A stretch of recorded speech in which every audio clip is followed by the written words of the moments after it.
欢迎来到新闻和活动频道，请订阅和分享已更新有关当今最着名明星的最新信息。密室大逃脱8开录，大神版睡衣风回归，明星版新阵容笑点升级。密室大逃脱8开录了，熟悉那句密室大逃脱，成功又回来了。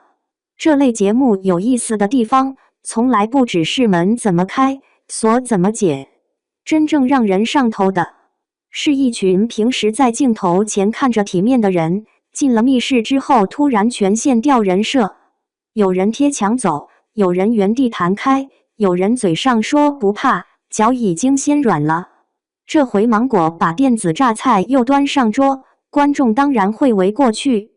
不是大家多爱看别人受惊，是现在能把紧张、好笑、熟人感同时凑齐的综艺确实不多了。密室大逃脱8目前已经正式启动录制，先动的是大神版，5月8日到9日录了超前聚会和首期内容。李敬业、曹恩琪、何运晨、刘晓松、火树、文涛，这阵容一摆出来，老粉基本就放心了。熟人局最怕什么？怕不熟装熟，怕硬炒气氛。可大神版这几个人不一样，他们之间那种互损、接梗、临场反应，很多时候都不是写得出来的。有人刚开口，另一个人已经知道他要怂在哪儿了。据路透，首期还是睡衣风，这细节挺妙。睡衣这种东西，自带一种我本来没准备战斗，结果你非让我上的荒诞感。观众看这类节目，其实就爱这种反差，穿得最松弛，叫得最大声。5月11日到12日，明星版也开始录了。大张伟、周笔畅、徐凯、彭昱畅、陈哲远，再加一个新常驻张真源。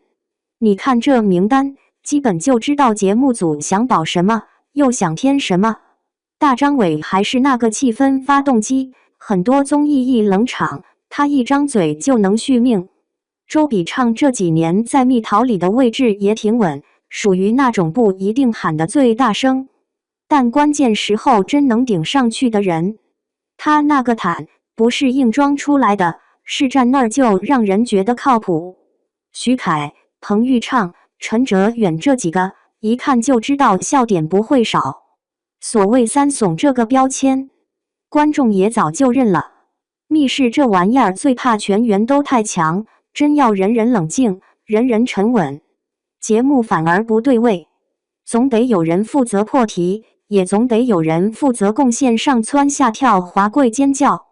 张真源这次加入，讨论度也不低，因为他这种类型最容易在蜜桃里长出来，有一点怕，但又不是纯怕，能冲一下也会突然回头喊人。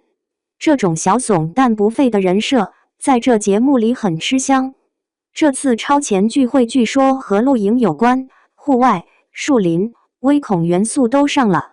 你别小看这个设定，露营这几年被包装得很治愈，天幕、折叠椅、烤肉、拍照，像给都市人发了一张松弛体验券。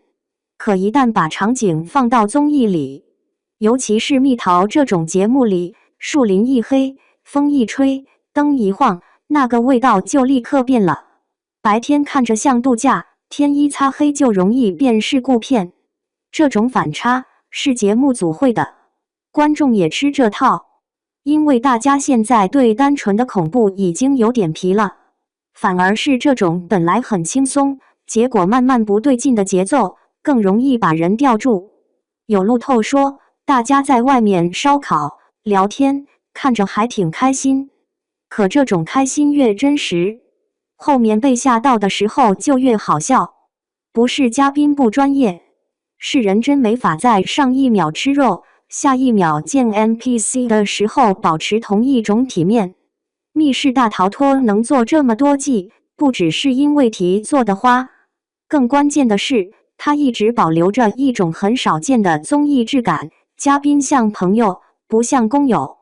有些节目你一看就知道，大家是来完成 KPI 的，轮流发言，轮流惊讶，轮流搞效果。连笑都像排过。可蜜桃不是，他很多名场面恰恰都出在没控制住上。有人下急眼了，开始乱窜；有人一本正经分析半天，结果被背后一个声响直接打断。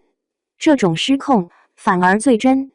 观众这几年为什么越来越爱把综艺当电子榨菜？因为现实太满了，工作群、短视频、碎片信息把人脑子搅得发紧。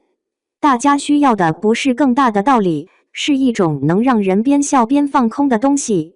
而蜜桃刚好卡在这个点上，有情节，但不费脑过度；有刺激，但不至于压抑；有熟人局的热闹，也有真人反应的松弛。它不一定高深，但很下饭。除了常驻，新一季最让人惦记的还是飞行名单。杨幂、黄明昊这类老玩家，往季基本都有回归机会。还有张佑浩、何炅这些和节目气质契合的人，一旦来了，节目的熟悉感就又会加厚一层。综艺这东西也怪，观众嘴上总说要新鲜，可真到了开播前，最先问的还是那谁来不来？因为大家等的有时候不是形势升级，是那些已经有记忆点的人重新站到那个场子里。一个人一出现，观众脑子里自己就会接上名场面，这种情绪不是新嘉宾能立刻补上的。所以密室大逃脱8现在一开录，讨论马上就热，不算奇怪。它像一桌老菜，端上来你知道味道大概在哪儿，但每一季还是会想夹第一口。